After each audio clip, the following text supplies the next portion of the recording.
الرحیم الحمد للہ وقفا والصلاة والسلام علی عبادہ الذین اصطفیٰ اما بعد فاعوذ باللہ السمیع العلیم من الشیطان الرجیم بسم اللہ الرحمن الرحیم۔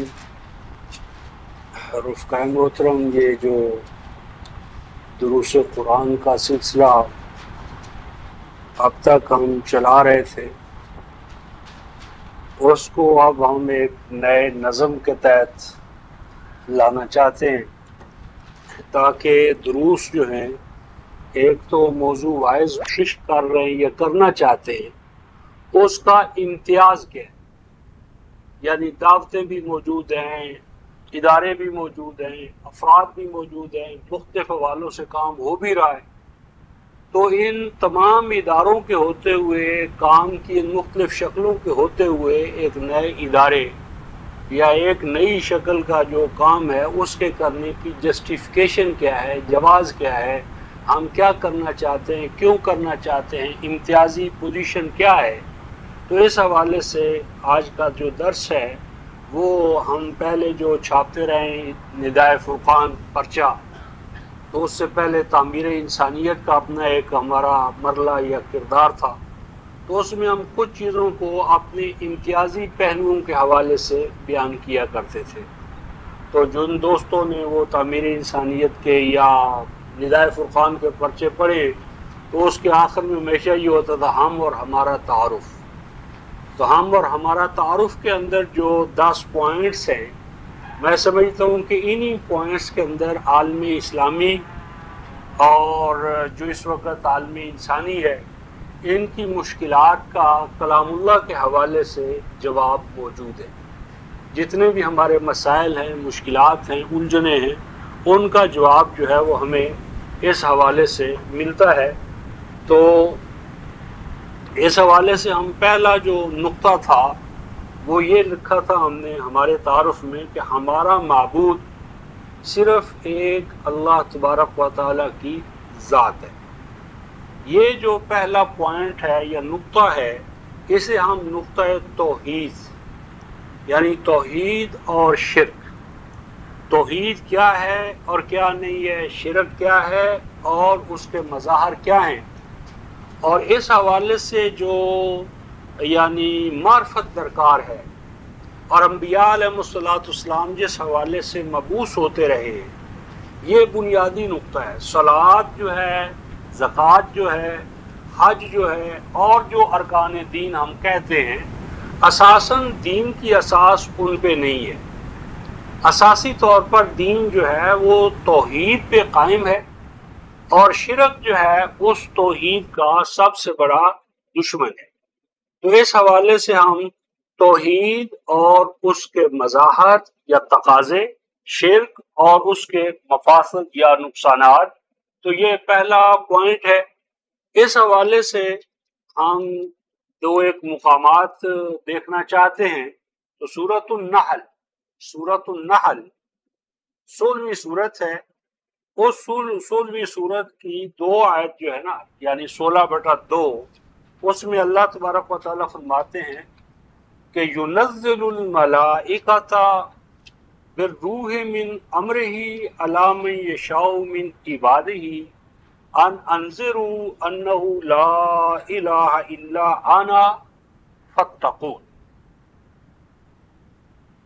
کہ يُنَزِّلُ الْمَلَائِكَةَ بِالرُّوحِ مِنْ أَمْرِهِ عَلَىٰ مَنْ يَشَاءُ مِنْ عِبَادِهِ، کہ بے شک اللہ تبارک و تعالی کائناتی قوتوں کے توسط سے اپنے امر کی، اپنے دین کی، اپنی وحی کی جو روح ہے، اسپرٹ ہے، وہ اتارتا رہا ہے اپنے بندوں میں سے ان پر، کہ جن کو اس اللہ تعالیٰ کی مشیت نے منتخب کر لیا، چن لیا، یعنی جن کو اس نے انبیاء بنائے، مقام نبوت پر فائز کیا۔ اور ان انبیاء علیہ السلام کے مبعوث کیے جانے کا، کتابوں کے نازل کیے جانے کا مقصد کیا تھا، ضرورت کیا تھی، اس کے حوالے سے آیت کا حصہ ہے ان انذروا، انہ لا الہ الا انا فاتقون، کہ انبیاء علیہ السلام نمازیں پڑھانے نہیں آئے. انبیاء علیہ السلام کا بنیادی مقصد جو تھا وہ یہ تھا کہ انذرو، یہ کہ لوگوں کو آگاہ کیا جائے، بیدار کیا جائے، خبردار کیا جائے. کس بات سے خبردار کیا جائے؟ انہ لا الہ الا انا، کہ اس کائنات میں الوہیت جو ہے، حاکمیت جو ہے، معبودیت جو ہے، قانون سازی جو ہے، قانون عطا کرنا، وضع کرنا، بنانا، یعنی شریعت عطا کرنا، یعنی نوع انسانی کو اس کے مسائل کا حل، حتمی اور یقینی حل عطا کرنا، یہ صرف اختصاص ہے اللہ تبارک و تعالیٰ کی ذات کا. انا، میں ہوں تمہاری ہدایت و رہنمائی کا ضامن. تو توحید میں شریعت کی وحدت، قانون حیات کا عطا کیا جانا یہ بھی شامل ہے. تو بے شک میرے سوا کوئی الہ نہیں ہے. اور آگے فرمایا فتقون، بس میرا تقوی اختیار کرو، ہم آہنگی اختیار کرو، میرے قوانین پر چلو، میرے نظام حیات پر چلو. تو انبیاء علیہ السلام کے بھیجے جانے کا جو مقصد ہے وہ ہے توحید. اور اس حوالے سے قرآن ہمیں یہ بتاتا ہے کہ عمل جو ہے، عمل اس کو ٹیسٹ کرنا ہے رفقائے محترم اللہ تبارک و تعالیٰ کی میزان سے. 42/17 دیکھیں، 42/17 سورہ شورا آیت نمبر 17 میں اللہ تبارک و تعالیٰ ارشاد فرماتے ہیں کہ میں وہ ذات ہوں، 42/17، کہ میں وہ ذات ہوں کہ جس نے اے رسول آپ پر نازل کیا، کیا نازل کیا؟ الکتاب بالحق، کتاب نازل کی، دستور حیات نازل کیا.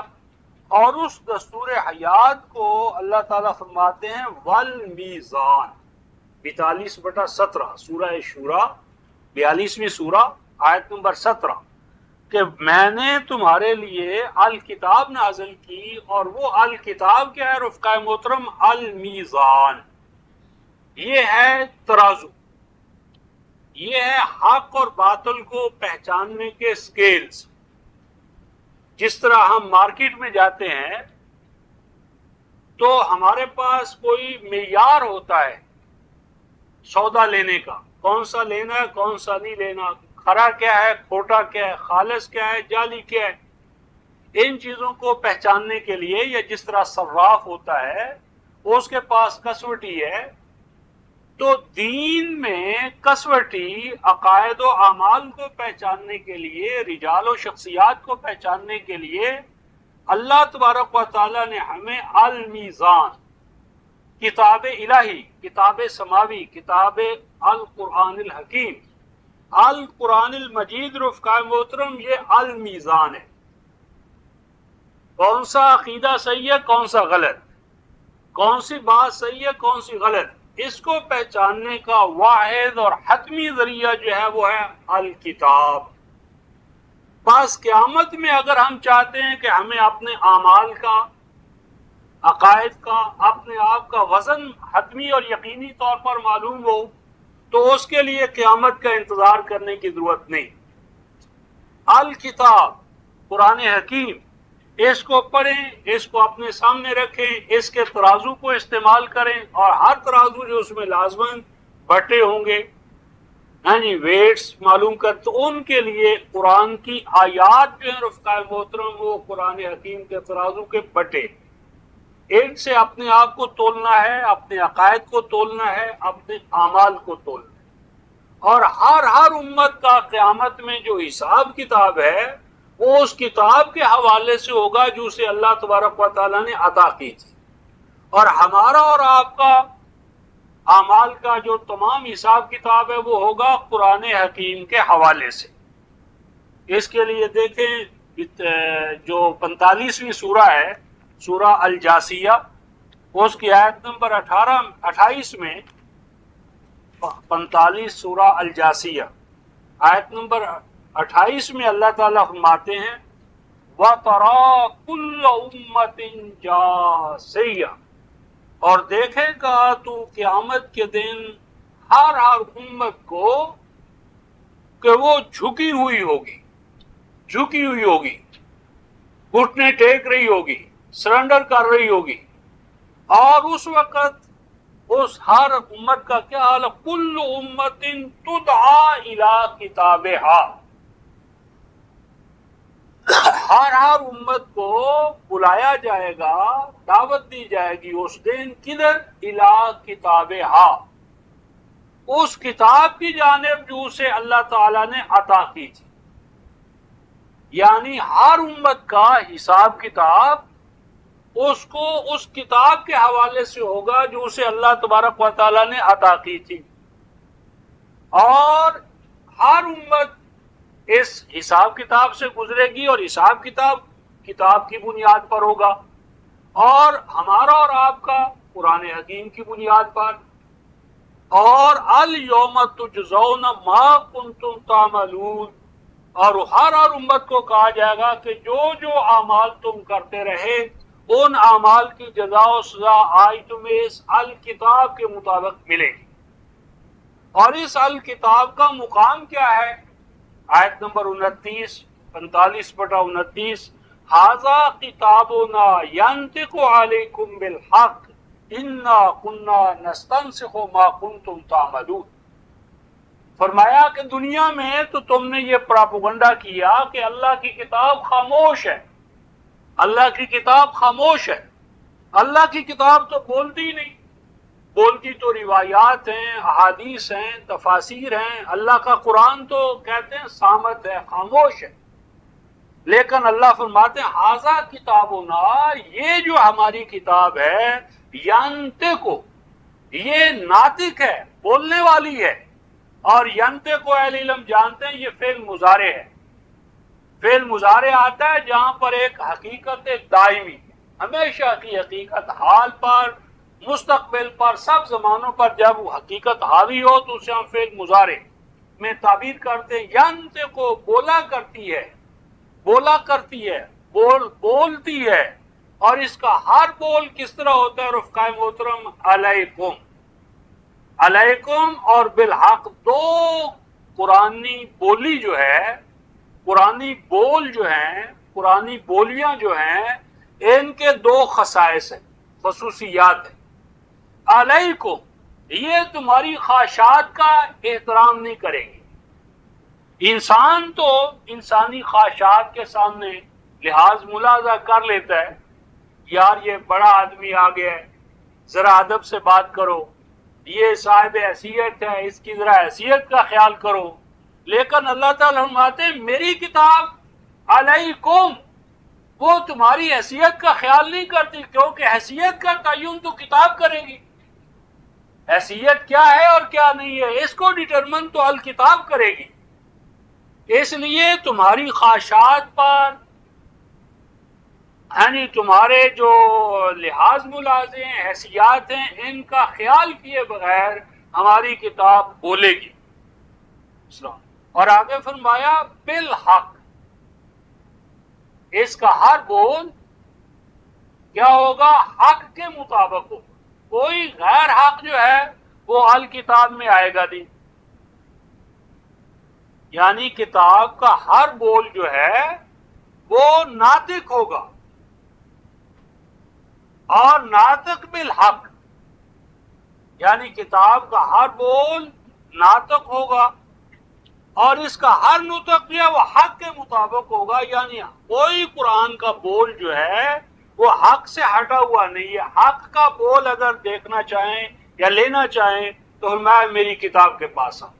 اور انا کنا نستنسخ ما کنتم تعملون، فرمایا جو کچھ تم نے کرنا ہے اس کے بارے میں ہم پہلے فیصلہ کر چکے ہیں. تو اس میں حق کیا ہے، باطل کیا ہے، جائز کیا ہے، ناجائز کیا ہے، حلال کیا ہے، حرام کیا ہے، ان چیزوں کو ہم اپنی الکتاب میں متعین کر چکے ہیں. اور اس میں یہاں تو فرمایا ہے کہ ہر امت کو اس کی کتاب کی طرف بلایا جائے گا. اب اس کے ساتھ ایک اور مسئلہ بھی حل کرتے چلیں. 17 سورہ بنی اسرائیل 17 سورت ہے، اور اس کی آیت نمبر 71-72 میں ارشاد فرمایا ہے، اور اس کو بھی بہت بنیادی آیت ہے. آیت 71-72 سورہ بنی اسرائیل 17 سورت ہے. اس میں ارشاد فرمایا کہ یوم ندعو کل اناس بامامہم، کہ ہر گروہ کو، جماعت کو، امت کو بلایا جائے گا ان کے امام کے ذریعے. یعنی 45/28 میں ارشاد فرمایا تھا کہ ہر امت کو بلایا جائے گا کتاب کی جانب. کل امت تدعی الی کتابہا، کہ ہر امت کو اس کی کتاب کی طرف دعوت دی جائے گی. اور یہاں فرمایا 17/71 میں کہ یوم ندعو کل اناس بامامہم، کہ ہر امت کو، گروہ کو، جتھے کو بلایا جائے گا ان کے امام کے وسیلے سے. اس کا مطلب ہوا کہ اصل امام اللہ کی کتاب ہے. امام وہ جو رہنمائی کرے، جو ذریعہ بنے حق کی جانب جانے کا یا باطل کی جانب جانے کا. حق اور باطل کی طرف رہنمائی کرنے والا معیاری حوالے سے وہ امام ہوتا ہے. نبی رسول امام مطلق نہیں ہوتا. امام مطلق جو ہے، ایبسولوٹ امام جو ہے، وہ ہوتی ہے الکتاب. اور جو رسول یا نبی یا انسان امام ہوتا ہے وہ ہوتا ہے امام باذن اللہ. وہ اللہ کے اذن سے امام قرار پاتا ہے، وہ اللہ کے اذن کے ماتحت امام ہوتا ہے. اصل امام الکتاب ہے، اصل امام. اور جو دوسرے انسان ہیں، وہ انبیاء ہوں، رسول ہوں یا ان کے نائبین ہوں، وہ امام پابند ہوتے ہیں کتاب حق کے.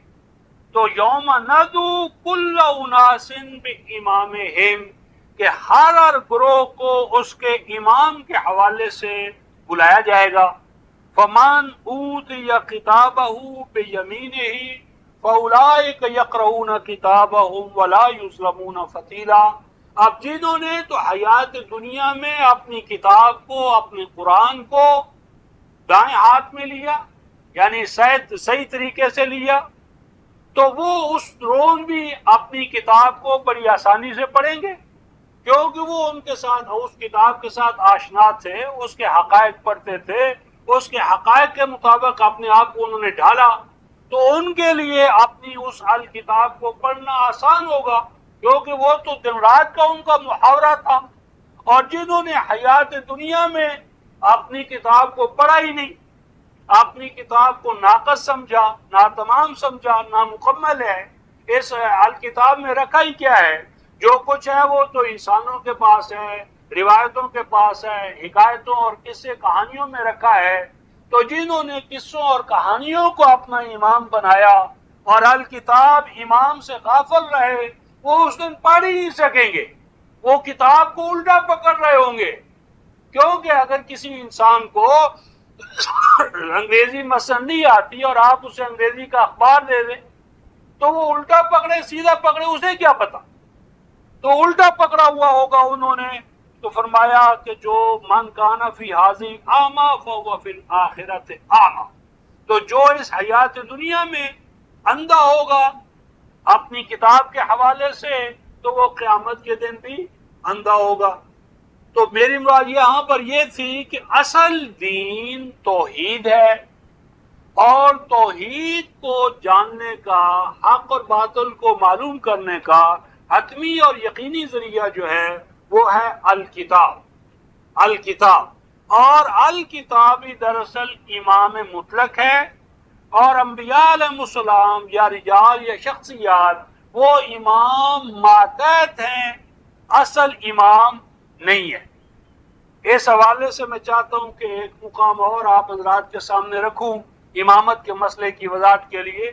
تو انبیاء علیہ السلام کے بارے میں سورۃ الانبیاء 21ویں سورہ جو ہے اس کی آیت نمبر 73، 21/73 انبیاء علیہ السلام کے بارے میں فرمایا وَجَعَلْنَاهُمْ، سورہ الانبیاء 21ویں سورت آیت نمبر 73، وَجَعَلْنَاهُمْ أَئِمَّةً يَهْدُونَ بِأَمْرِنَا 21/73 کہ ان انبیاء کو ماقبل سیدنا ابراہیم، سیدنا اسحاق، یعقوب، اسماعیل اور پھر موسیٰ، ہارون، ان تمام کا ذکر ہے 21/73 میں سورۃ الانبیاء میں۔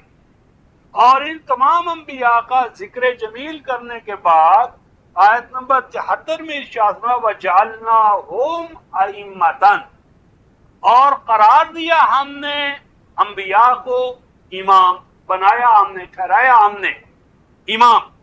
لیکن وہ کیسے امام تھے؟ یہدونا، وہ رہنمائی کیا کرتے تھے، رہنمائی کا فریضہ انجام دیتے تھے، لیکن کیا ان پر قید تھی؟ شرط کیا تھی؟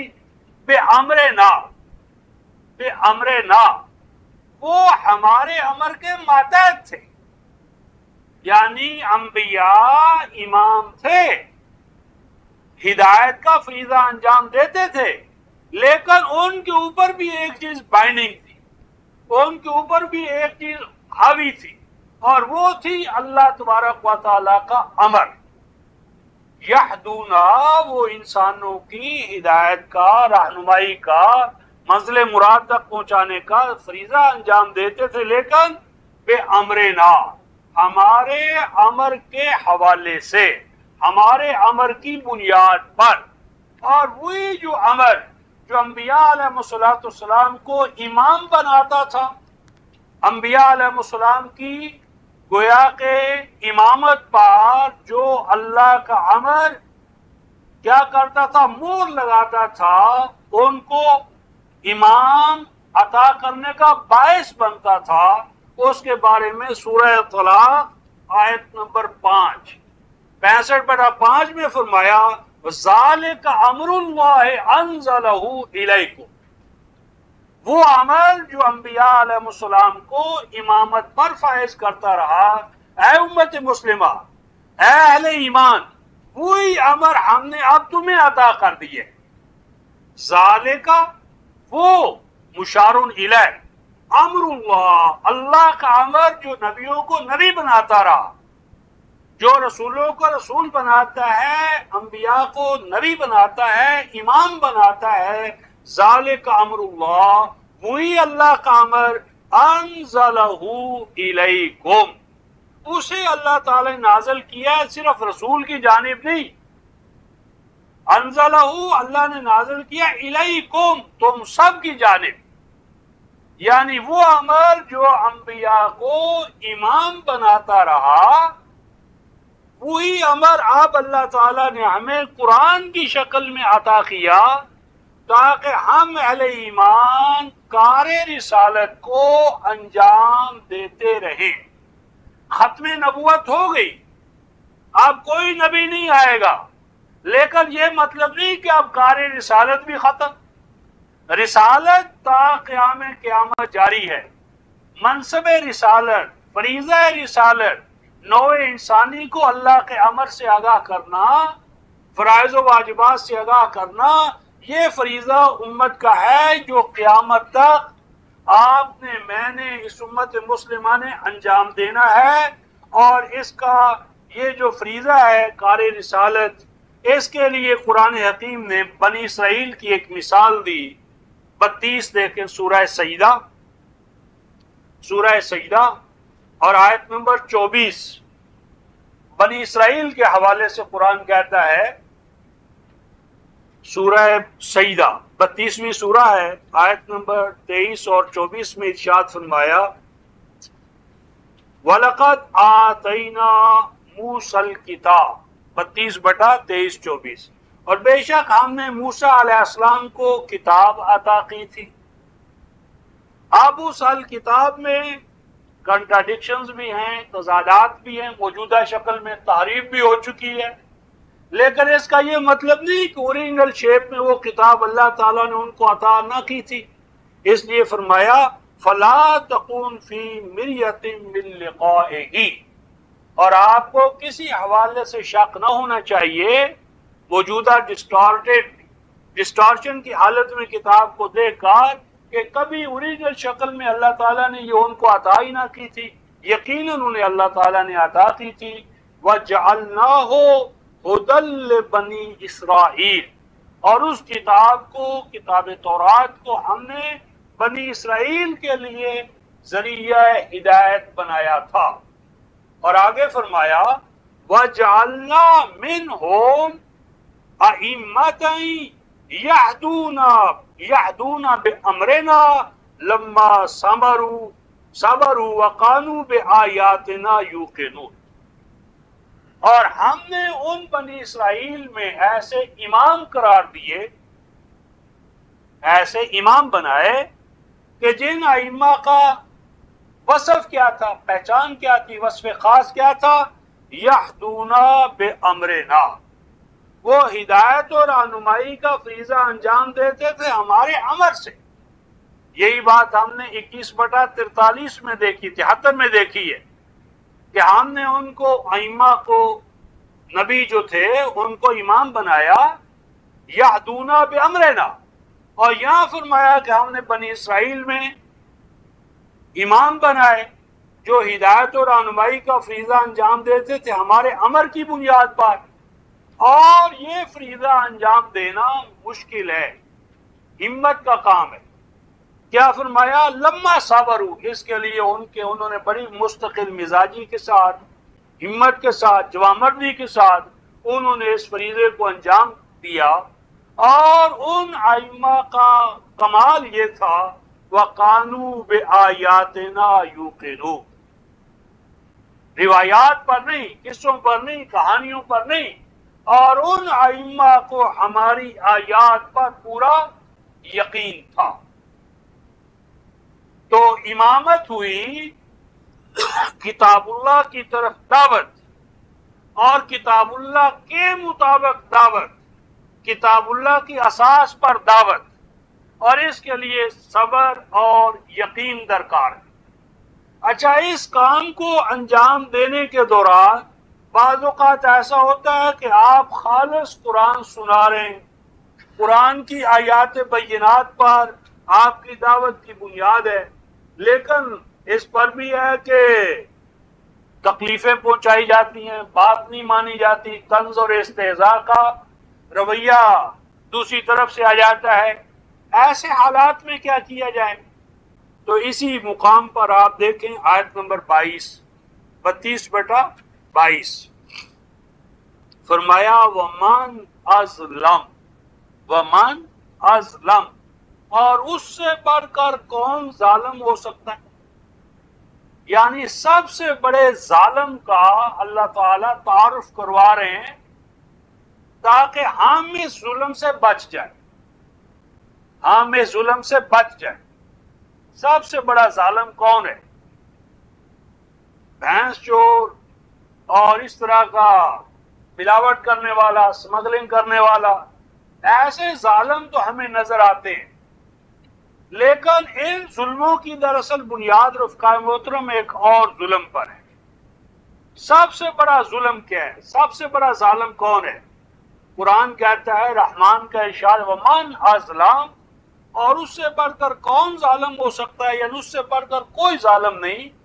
ذُکِّرَ بِآیاتِ رَبِّهِ، کہ اسے ایک مجلس میں لے جایا گیا اور اس مجلس میں ذکر ہو رہا تھا، لیکن یہ ذکر ایسا نہیں تھا آنکھیں بند، کان بند، دل دماغ بند، اندھوں اور بہروں کی طرح ضربیں لگوائی جا رہی ہے۔ قرآن کہتا ہے نہیں، ذکر، اسے ذکر کروایا گیا۔ کس بنیاد پر؟ بآیات ربہ، اس مجلس میں سوائے میرے رب کی آیات کے کوئی چیز نہیں آئی. جو آیا صرف اور صرف اللہ کی آیات کا ذکر آیا. کوئی روایت نہیں، کوئی قصہ نہیں، کوئی کہانی نہیں، کوئی صحیح اور شاذ کا اختلاف نہیں. جو کچھ سنایا گیا صرف اور صرف رب کا قرآن سنایا گیا، رب کے قرآن کی آیات پڑھ کر بتائی گئیں. لیکن اس کا مزاج الٹا. جس طرح کہ آدمی مریض ہو جائے تو اس کو دودھ بھی راس نہیں آتا، اچھے سے اچھا ذائقہ اس کو بد ذائقہ، کیونکہ اس کے اندر کا نظام گڑبڑ ہے. تو فرمایا کہ ظلم کی وجہ سے اس کے اندر کا نظام گڑبڑ ہے. مجلس میں اسے صرف قرآن کی آیتیں سکھائی گئی، بتائی گئی، سمجھائی گئی، لیکن کیا ہوا؟ ثم اعرض عنہا، اس کو کوئی مزہ نہیں آیا. کہتا یار مجلس بڑی بے مزہ تھی. کیوں بے مزہ تھی؟ قرآن کے علاوہ کوئی چیز بیان نہیں کی. قرآن میں تو مسلمان کے لیے آج مزہ رہا نہیں. مزہ ہے قصوں میں، کہانیوں میں، کرامتوں میں، شعبدوں میں. تو ایسے خطیب کا کلام دل کو لبھاتا ہے. قرآن اس میں ہو یا نہ ہو، شعبدے، کرامتیں، قصے، کہانیاں، باپ دادا کی پوتھیاں کھول کر رکھ لی جائیں. فرمایا کہ اسے قرآن سنایا گیا، پھر اس نے کیا کیا؟ ثم اعرض عنہا، کنی کترا گیا، بیک آؤٹ ہو گیا. آئندہ کا کیا صاحب کیا جانا ہے اس مجلس میں، قرآن کے علاوہ کچھ بیان نہیں کرتے. اب جب یہ سچویشن ہوگی تو قرآن سنانے والوں کو ذہنی طور پر ذرا رنجیدگی ہوگی، کام کرنے کا وہ ذرا جذبہ ہو سکتا ہے مان پڑ جائے، ٹھنڈا ہو جائے. یار کیا کام کریں؟ قرآن سنایا، قوم تو آتی نہیں، امت تو آتی، لوگ تو آتے نہیں، ہم کیا کریں؟ اللہ تعالیٰ ارشاد فرماتے ہیں رفقائے محترم، اِنَّا مِنَ الْمُجْرِمِينَ مُنْتَقِمُونَ. کیا ہے قرآن سنانے والوں، تم پریشان کیوں ہوتے ہو؟ بتاؤ کیا قرآن تمہارا ہے؟ اگر تمہارا قرآن ہے، لوگوں نے نہیں مانا، تمہیں غصہ تکلیف پہنچے تو پہنچے، تو قرآن تو میرا ہے، آیات تو میری ہیں، انکار تو میری آیات کا کیا گیا ہے، تو پریشان تو مجھے ہونا چاہیے، تم پریشان کیوں ہوتے ہو؟ اِنَّا مِنَ الْمُجْرِمِينَ مُنْتَقِمُونَ. فرمایا یہ مجرم میرے ہیں، میں ان سے نپٹ لوں گا، تمہارے مجرم نہیں ہیں. تو جب یہ میرے مجرم ہیں تو ایسے مجرموں سے نپٹنا میرا فرض ہے، میرا کام ہے، تم پریشان کیوں ہوتے ہو؟ تو اس میں گویا کہ قرآن کی تذکیر کرانے والوں کو حوصلہ عطا کیا جا رہا ہے کہ تم اپنا کام کیے جاؤ، تم کامیاب ہو. اگر کوئی قرآن سے ہٹ کر ادھر ادھر بھاگ رہا ہے تو وہ اپنے آپ کو ہلاک کر رہا ہے. اس ضمن میں ہم سورہ الانعام، چھٹی سورہ جو رفقائے محترم، اس کی آیت نمبر 31 اور 32 کی طرف میں آپ حضرات کی توجہ مبذول کرانا چاہتا ہوں. سورہ الانعام چھٹی سورہ جو ہے،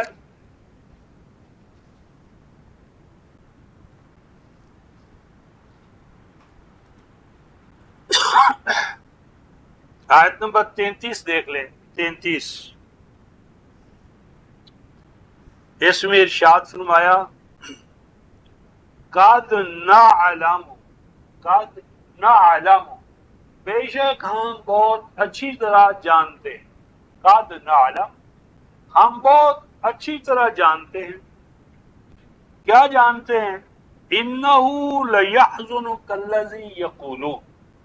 اے رسول جب آپ قرآن بیان کرتے ہیں اور قرآن کو سن لینے کے بعد یہ جو آپ کے بارے میں ادھر ادھر کی باتیں کرتے ہیں، پروپیگنڈا کرتے ہیں، ہم اس کو بہت اچھی طرح جانتے ہیں. اور آگے ارشاد فرمایا، فَإِنَّهُمْ لَا يُكَذِّبُونَكَ، بے شک یہ بات یقینی ہے کہ یہ لوگ آپ کی تکذیب نہیں کر رہے.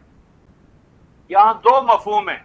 ایک تو یہ کہ جہاں تک آپ کی شخصیت کا تعلق ہے، انٹیگریٹی کا تعلق ہے، صداقت کا تعلق ہے، شخصیت کی یعنی امانت کا تعلق ہے، اوصاف عالیہ کا تعلق ہے، تو ان میں سے کوئی بھی نہیں کہہ سکتا کہ اس کی شخصیت میں کوئی جھول ہے، داغ ہے، کیریکٹر میں کوئی خامی ہے۔ لا یکذبونک، آپ کا پرسنل کیریکٹر اتنا بلند و بالا ہے کہ جس پر کہیں کوئی داغ دھبا خوشنمائی کی گنجائش نہیں ہے، ایک مفہوم۔ اور نمبر دو، جہاں تک آپ کی شخصی حیثیت کا تعلق ہے، کہتے ہیں سچا ہے، بیوہ ہے، عقل مند ہے، صحیح ہے، لیکن جب آپ ان کے سامنے قرآن بیان کرنے کے لیے کھڑے ہوتے ہیں تو اب یہ آپ میں کیڑے نکالتے ہیں، عیب نکالتے ہیں، اس وقت آپ کی ذات کا کھنڈن کرتے ہیں، اعتراض۔ تو اس کا مطلب ہوا کہ آپ کی پرسنل لائف پر تو ان کو کوئی اعتراض نہیں ہے، اعتراض تو جو کچھ ہے وہ اللہ کی آیات پر ہے۔ تو اس کا مطلب ہے کہ پرابلم یا مسئلہ آپ کا نہیں ہے، مسئلہ اللہ تعالیٰ کا ہے۔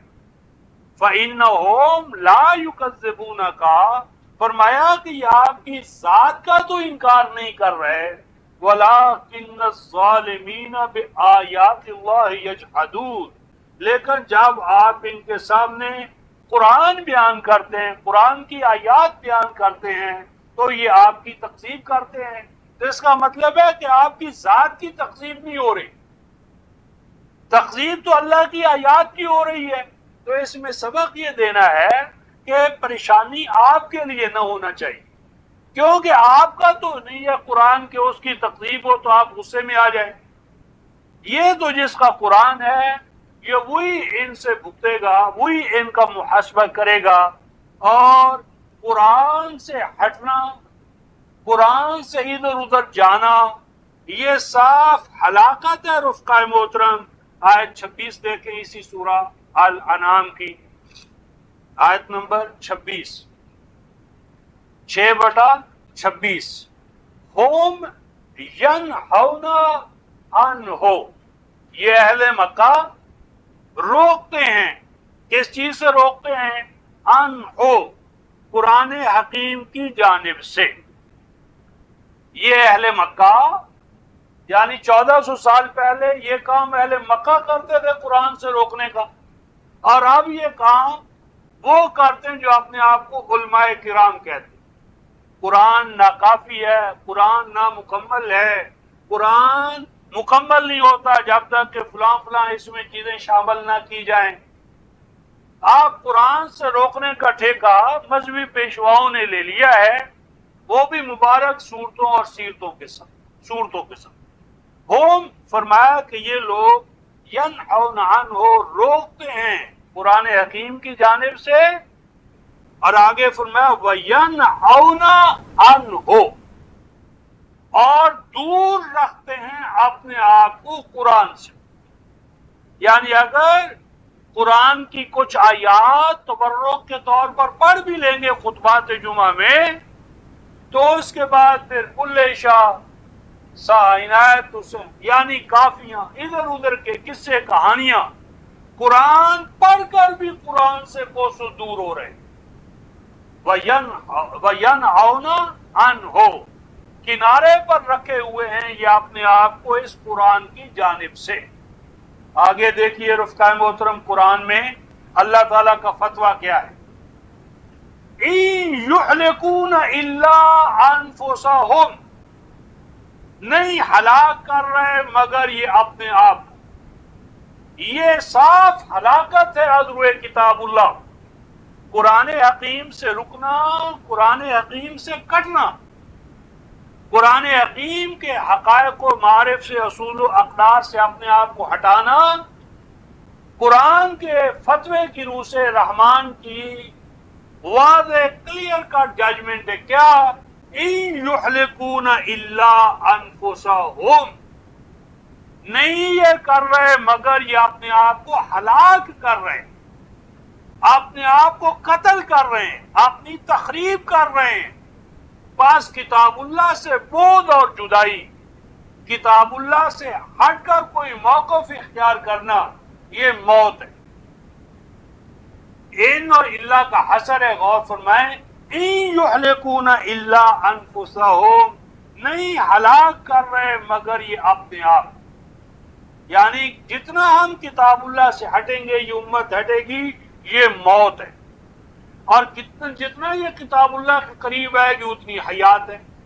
اور آگے فرمایا وما یشعرون، اور حقیقت حال یہ ہے کہ انہیں اس کی خبر نہیں ہے۔ ان کے اکابر نے، اسلاف نے ان کو جس ڈگر پر چلا دیا ہے اس میں اندھا دھند طریقے سے آگے بڑھتے چلے جا رہے ہیں اور ہلاک کر رہے ہیں اپنے آپ کو۔ بس ان ہلاک ہونے والوں کو ہلاکت سے بچانا، ان ہلاک ہونے والوں کو ہلاکت کے گڑھوں سے نکالنا، اور ان کو اس ہلاکت اور زہر کے بارے میں خبردار کرنا، یہ رفقائے محترم آپ کی اور میری ذمہ داری ہے۔ حیات دنیا میں ہمارے جسم کا کینسر رفقائے محترم اتنا خطرناک نہیں، ٹی بی اتنی خطرناک نہیں، یہ زہر اتنا خطرناک نہیں جتنا قرآن سے دور ہٹنے کا جو کینسر ہے، یہ جو ٹی بی ہے، یہ جو زہر ہے، یہ ہمیں حیات دنیا اور حیات آخرہ، ابدی حیات سے معروم ہونے کا باعث ہے۔ کینسر اسپتال بنانا اس امت کے لیے اتنا اہم نہیں جتنا ایسا ہسپتال بنانا کہ جہاں پر قرآن حکیم کی آیات کے انجیکشن لگائے جائیں، قرآنی آیات کی ادویہ بتائی جائیں، قرآن حکیم کا نسخہ شفا جو ہے اس کو برتنے کا اس امت کو طریقہ بتایا جائے، یہ اصل فریضہ ہے۔ اور نہ صرف فریضہ ہے رفقائے محترم، وہ جو آپ نے سنا ہوگا روزے محشر کے جاں اداس بواد، اولی پرسش نماز بواد۔ یقین کیجئے کہ فریز یوں نہیں، حقیقت حال یوں نہیں، حقیقت حال یہ ہے کہ اولی پرسش از قرآن بواد، اولی پرسش نماز کے بارے میں نہیں ہوگی۔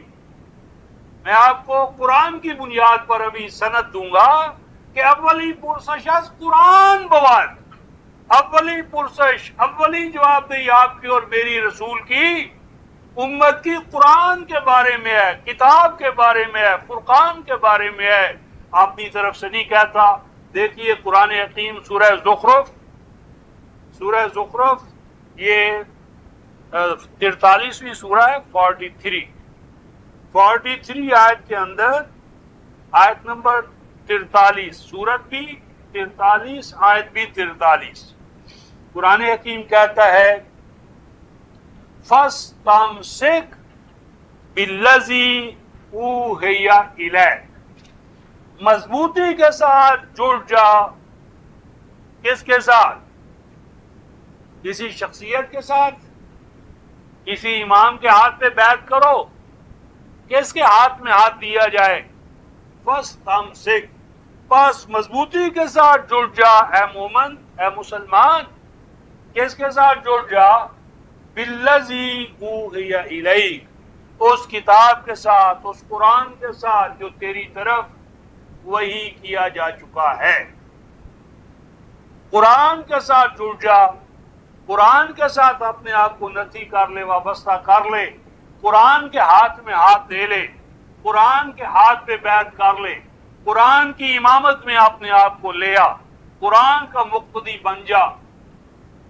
اچھا، جب ہم قرآن کے مقتدی بنیں گے، قرآن کی امامت میں چلیں گے، تو دنیا تو فتوے لگائے گی، گمراہ ہو گیا ہے، بدرا ہو گیا ہے، اسلاف اور اکابر کو چھوڑ دیا ہے، اس کا راستہ غلط، اس کی ہر بات غلط۔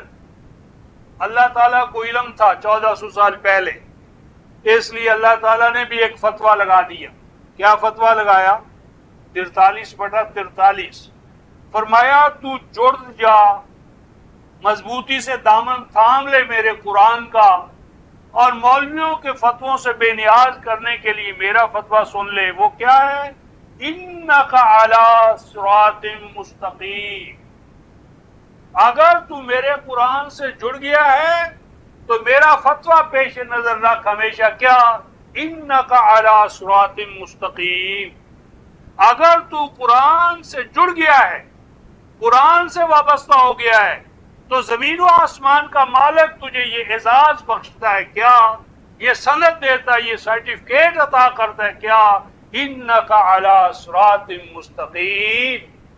وہ جو اہدنا الصراط المستقیم کی تیری دعائیں تھیں وہ منظور ہو گئیں، صراط مستقیم اب تیرے پاس آ گیا، تو صراط مستقیم پر گامزن ہو گیا، صراط مستقیم کی دلی تمنا جو تیری تھی وہ بار آئی، قرآن سے جو وابستہ ہوا وہ قرآن سے وابستہ ہونے کے ساتھ ہی صراط مستقیم پر فائز ہو گیا، قرآن میں اور صراط مستقیم میں کوئی فاصلہ نہیں۔ آگے کیا فرمایا رفقا محترم، وَإِنَّهُ لَذِكْرُ لَكَ وَلِقَوْمِكَ وَسَوْفَ تُسْأَلُونَ، اور یہی قرآن، بے شک یہی قرآن شرف و مجد کا باعث ہے اے رسول تیرے لیے۔ نبی کو نبی بنانے والا رفقا محترم کیا ہوتا ہے؟ اللہ کا امر، اللہ کا امر جب نازل ہوتا ہے تو نبی کی زندگی دو حصوں میں تقسیم ہو جاتی ہے۔ نبی پاک صلی اللہ علیہ وسلم کی حیات طیبہ کو دیکھیں، آخر کیا 40 سال پہلے آپ نہیں تھے؟ بشری حیثیت میں، شخصی حیثیت میں، عربی حیثیت میں پہلے بھی تھے، بس آپ کی زندگی کو دو خانوں میں، دو حصوں میں کس چیز نے تقسیم کیا؟ نزول قرآن نے، قرآن کی آمد، قرآن کے آنے نے آپ کی زندگی کو دو حصوں میں تقسیم کر دیا، قبل قرآن، بعد قرآن۔ بعد قرآن زندگی اور، قبل قرآن زندگی اور۔ تو یہی قرآن تیرے لیے اے رسول شرف و مجد کا، مقام بلند پر فائز ہونے کا یہ ذریعہ ہے۔ اور آگے فرمایا والے قوم کا، اور تیری قوم کے لیے بھی۔ اب یہاں بھی بڑا نقطہ ہے رفقا محترم، والے امت کا نہیں فرمایا، والے متبعی کا نہیں فرمایا، قوم فرمایا، اس لیے کہ آج ہمارا قرآن کے ساتھ، دین کے ساتھ تعلق جو ہے وہ نیشنلزم ہے، یعنی قرآن ہم نے فکر اور عقیدے کی بنیاد پر اختیار نہیں کیا، چونکہ مسلمان گھر میں پیدا ہو گئے اس لیے قرآن کو ہم مانتے۔ کیا ضمانت ہے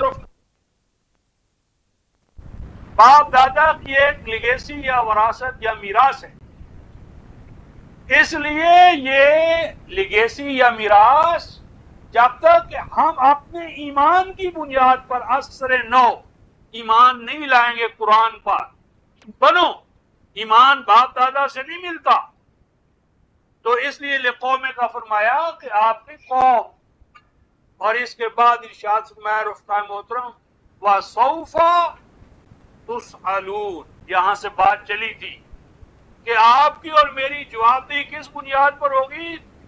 اکاؤنٹیبلٹی، اول اکاؤنٹیبلٹی امت اور نبی کی کس حوالے سے ہے؟ کتاب کے حوالے سے۔ وَسَوْفَ تُسْأَلُونَ، امت سے بھی پوچھا جائے گا، رسول سے بھی پوچھا جائے گا، رسول سے پوچھا جائے گا تو نے قرآن پہنچایا ہے اس امت کو یا نہیں، اور امت سے پوچھا جائے گا کہ تم نے اس قرآن کو آگے پہنچایا یا نہیں پہنچایا۔ تو ہماری اور آپ کی جوابدہی جو ہے رفقا محترم وہ قرآن کی بنیاد پر ہے، کتاب الہی کی بنیاد پر ہے، رسول کی بھی اور ہماری بھی۔ تو اب رسول نے تو یہ فریضہ انجام دیا، ہم نے کیا کیا؟ کتاب اللہ کو غلافوں میں باندھ کر کے چومنے اور چاٹنے کے حوالے سے رکھ لیا، تو یہ فریضہ ہم نے کوئی انجام نہیں دیا، بلکہ الٹا ہم نوع انسانی کے حوالے سے مجرم قرار پائیں گے۔ اس حوالے سے سورہ الاعراف 7ویں سورہ جو ہے رفقا محترم، اس کی آیت نمبر 1 اور 2 پہلے دیکھیں، 7ویں سورت سورہ الاعراف 7ویں سورت، پہلے الف لام میم صاد، یہ جنہیں عام طور پر حروف مقطعات کہتے ہیں، تو یہ حروف نہیں ہے رفقا محترم، یہ آیات ہیں، اور آیات بھی الکتاب المبین کی ہے، ایک ایسی کتاب کی جو سیلف ایکسپلینیٹری ہے، اور آیات بھی آیات مبینات ہیں۔ تو اس وقت کا موضوع نہیں ہے، کسی اور وقت اس کو ڈیل کریں گے۔ کتاب یہ ایک گراں قدر عظیم الشان کتاب ہے قرآن حکیم، انزل الیک، جو آپ کی جانب نازل کی گئی ہے، فلا یکن فی صدرک حرج منہ، پس قرآن کے کسی مسئلے کے بارے میں آپ کے دل اور دماغ میں کوئی کیا نہیں ہونا چاہیے، گرانی، تنگی، حرج، یعنی قرآن کے موقف پر علی وجہ البصیرت تمہیں قائم ہونا چاہیے، اور یہ اس لیے ضروری ہے لِتُنذِرَ بِهِ، تاکہ آپ اس قرآن کے ذریعے آگاہ کریں، بیدار کریں، جگائیں، وَذِكْرَى لِلْمُؤْمِنِينَ، اور اہل ایمان کے شرف و مجد کا باعث بھی یہی قرآن ہے۔ آگے فرمایا اہل ایمان کو، اتبعوا ما انزل الیکم من ربکم، اے ایمان والو اگر تم مومن ہو تو اتباع کرو صرف اور صرف اس چیز کی جو اللہ نے تمہاری طرف نازل کی ہے، یعنی جو چیز بائنڈنگ ہے اس امت پر وہ صرف اور صرف قرآن ہے۔ قرآن کے ما سوا کوئی چیز امت پر بائنڈنگ نہیں،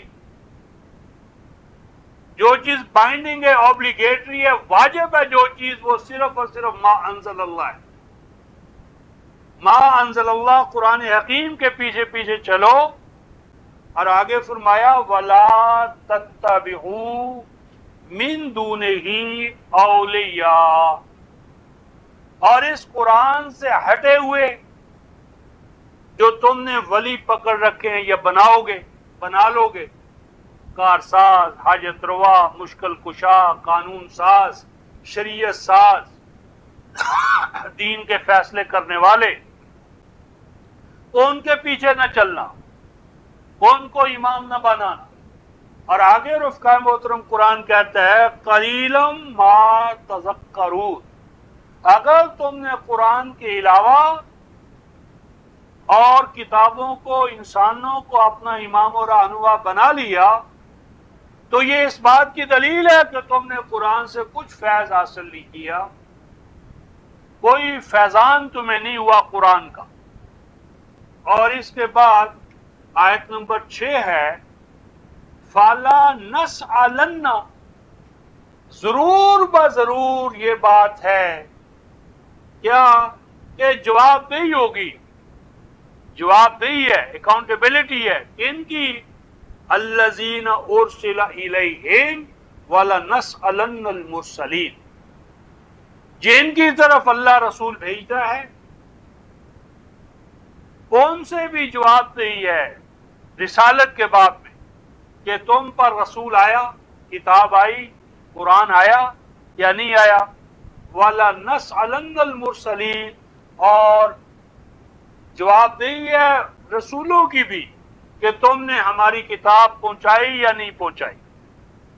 اس کے بعد فرمایا فَلَنَقُصُّنَّ عَلَيْهِمْ بِعِلْمٍ وَمَا كُنَّا غَائِبِينَ، فرمایا پھر جو بھی فیصلے ہوں گے وہ علم کی بنیاد پر ہوں گے، اور ہم بھی جان رہے تھے کہ یہ دنیا میں ہماری کتاب کے ساتھ کیا کر رہے تھے، یہ سب کچھ ہمارے علم میں تھا، لیکن اس کے باوجود اختیار و ارادہ دیا ہم نے تاکہ یہ نہ کہیں کہ ہم تو مجبور محض تھے۔ اور آگے رفقائے محترم یہ فرمایا وَالْوَزْنُ يَوْمَئِذٍ الْحَقُّ، اس دن وزن جس چیز کا بھی ہوگا وہ کیا چیز ہوگی، الحق، وزن صرف اور صرف حق میں ہے۔ اور 6/42 میں فرمایا قولہ الحق، حق صرف اور صرف اللہ کا قول ہے، بس جو عقیدہ، جو عمل قول یعنی قول الہی، قول قرآن کے مطابق ہوگا، اس کا تو ہوگا وزن، وہ تو ترازو میں تولا جائے گا. اور جو چیز قرآن سے ہٹی ہوئی ہوگی فَلَا نُقِيمُ لَهُمْ يَوْمَ الْقِيَامَةِ وَزْنًا، اس کو تولنے کی زحمت بھی برداشت نہیں کی جائے. جو عقیدہ اور عمل کتاب اللہ سے ہٹا ہوا ہوگا اس کو نہیں تولا جائے گا. جس طرح جعلی سونا جو ہے صراف اس کو نہیں دیکھتا، پہچان لیتا ہے دیکھتے ہی. ہاں اتمام حجت کے لیے الگ بات ہے. فَمَنْ ثَقُلَتْ مَوَازِينُهُ فَأُولَئِكَ هُمُ الْمُفْلِحُونَ، بس جن کے اعمال کا وزن ہمارے ترازو کے حوالے سے صحیح نکلا وہی ہوں گے کامیاب. میری مراد یہ تھی رفقائے محترم کہ ہمارا اور آپ کا اختصاص یہ ہونا چاہیے کہ ہماری وابستگی صرف اور صرف کتاب اللہ کے ساتھ ہو، اور کتاب اللہ میں توحید مرکزی ہے دعوت میں. تو پس توحید کی دعوت کتاب اللہ کی بنیاد پر. اور یہ اس کا دائرہ کہاں کہاں ہے رفقائے محترم، اس میں بھی دو آیات میں آپ حضرات کے سامنے لانا چاہتا ہوں کہ آج جو اقوام عالم پر یا اس امت پر جو عذاب آیا ہے، کیا پہلے تو یہ کہ کیا یہ امت کتاب اللہ کو ترک کرنے کی وجہ سے عذاب میں ہے یا نہیں؟ قرآن بتاتا ہے کہ عذاب ہے. اس کے لیے پہلے بھی ہم بحث کر چکے ہیں، آپ حضرات کے علم میں ہے. سورہ الانعام آیت نمبر 64 اور 65. یہ جو فرقے گروہ دھڑے بندیاں، یہ جو جس عذاب سے آج ہم مہاجر کے نام پر، پنجابی کے نام پر، سیاسی پارٹیوں کے نام پر، شیعہ اور سنہ کے نام پر، یہ جو کچھ ہے یہ ادروئے کتاب اللہ عذاب ہے. کذالک العذاب، یہ عذاب ہے. اور عذاب آنے کے لیے اللہ تعالیٰ نے اپنی ایک سنت بیان فرمائی ہے، اور وہ سنت جو ہے اس کو ہم نے سمجھنا ہے اور اس کی منادی کرنی ہے شعوری طور پر. وہ منادی کیا ہے اور وہ سنت اللہ کیا ہے، اس حوالے سے قرآن حکیم یہ الفاظ ہیں. سورہ القصص میں ہم آتے ہیں، سورہ القصص، اس میں پہلے آیت نمبر 47 دیکھتے ہیں.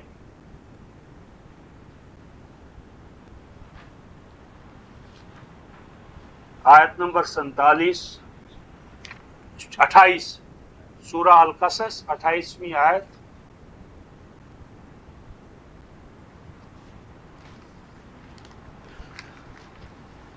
اس میں اللہ تعالیٰ ارشاد فرماتے ہیں 47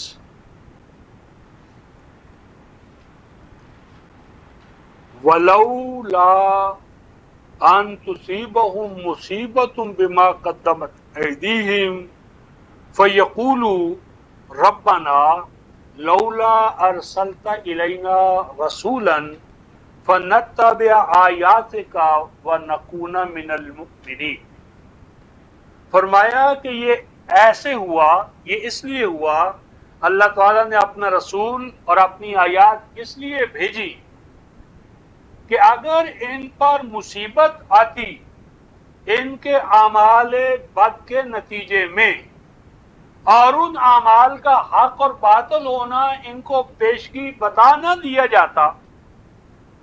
جس طرح کوئی ریاست، کوئی ادارہ جس میں بھی آپ جائیں گے تو ادارے والوں کا فرض ہے کہ وہ وہاں کے آداب، قواعد، قوانین، رولز اینڈ ریگولیشن ان سے آپ کو آگاہ کریں. آگاہی کے بغیر مواخذہ نہیں. تو اگر ہم ان کو اپنے قوانین سے آگاہ نہ کرتے، اپنی کتاب سے آگاہ نہ کرتے، اپنا رسول بھیج کر ان کو زندگی کے فرائض و واجبات سے اگر آگاہی نہ عطا کرتے، فَيَقُولُوا، تو اس صورت میں یہ کہنے کا حق رکھتے تھے ربنا لولا ارسلت الینا رسولا، اے اللہ ایسا کیوں نہ ہوا کہ آپ ہماری جانب کوئی رسول بھیج دیں۔ اگر آپ کا کوئی رسول آتا فنتبع آیاتک، تو ہم آپ کی بھیجی ہوئی آیات کی اتباع کرتے۔ یعنی غور طلب بات یہ ہے کہ یوں نہیں فرمایا فنتبع رسلک، ہم تیرے رسولوں کی اتباع کرتے، تیرا رسول آیا تھا ہم تیرے رسول کی اتباع کرتے۔ رسول کی اتباع کرنے کی بجائے کہا فنتبع آیاتک، کیونکہ رسول کیا ہے، اصل رسالت کیا ہے؟ اللہ کا پیغام، اللہ کا قرآن، اللہ کی آیات۔ اصل مقصود رسالت سے آیات اللہ ہے، مقصود آیات اللہ کی اتباع ہے، رسول کی شخصی اتباع نہیں ہے۔ فنتبع رسلا کا نہیں، تیرے رسولوں کی اتباع کرتے، بلکہ فرمایا فنتبع آیاتک، ہم تیری آیات کی اتباع کرتے، وَنَكُونَ مِنَ الْمُؤْمِنِينَ، اور ہم صحیح معنی میں ایمان لاتے جس طرح ایمان لانے کا حق ہے۔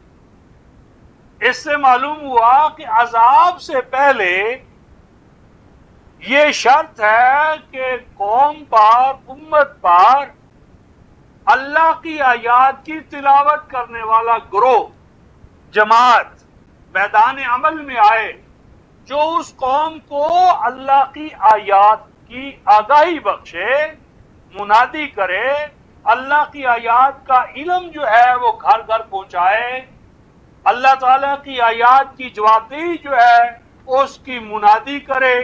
اب یہ جو آیت ہم نے دیکھی ہے، اس کے ساتھ اسی سورہ کی آیت نمبر 59 لیں، 59 آیت سورہ القصص، وَمَا كَانَ رَبُّكَ، یہ الفاظ ہے، وَمَا كَانَ رَبُّكَ، اور تیرا رب ایسا نہیں، وَمَا كَانَ رَبُّكَ، اور نہیں ہے تیرا رب، نہیں ہے تیرا رب، مُحْلِقَ الْقُرَىٰ، بستیوں کو تباہ کرنے والا، ہلاک کرنے والا، نہیں ہے تیرا رب بستیوں کو ہلاک کرنے والا، حتیٰ یبعث فی امہا رسولا، تاہم کہ وہ اللہ ان بستیوں کی جو ماں ہے، سینٹرل پلیس ہے، مرکز ہے، جہاں سے تہذیب و ثقافت کا فوارہ پھوٹتا ہے، جہاں سے اس قوم کو ہدایت و رہنمائی کے احکام صادر ہوتے ہیں، ام القریٰ، تاہم کہ ام القریٰ میں، مرکز میں اللہ تبارک و تعالیٰ ایسے افراد کو نہ اٹھائے کہ وہ جو افراد ہیں، رسول ہیں، وہ کیا کریں گے؟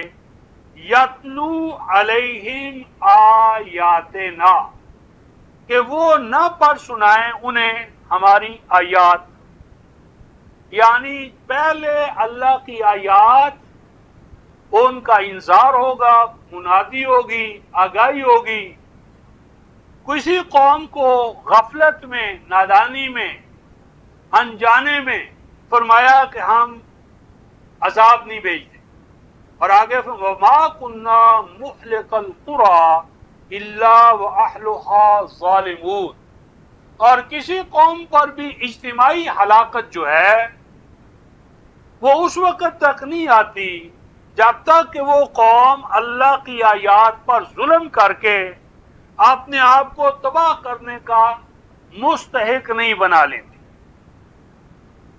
بس عالم انسانی اور امت مسلمہ اس کے بناؤ بگاڑ کے لیے بھی یہی شرط ٹھہری کہ اللہ کا قرآن جو ہے، اس کی آیات بینات جو ہے، اس کی توحید جو ہے، اس کی دعوت جو ہے، اس کا اس امت پر اتمام ہو۔ اور اسی چیز کو یہ پروسیس جو ہے، یہ سورہ الشعراء جو ہے اس کی آیت نمبر 206 میں 206 اس میں تفصیل کے ساتھ یہ ذکر ہے کہ یہ پیغام پھر کن افراد کے ذریعے آگے آتا ہے۔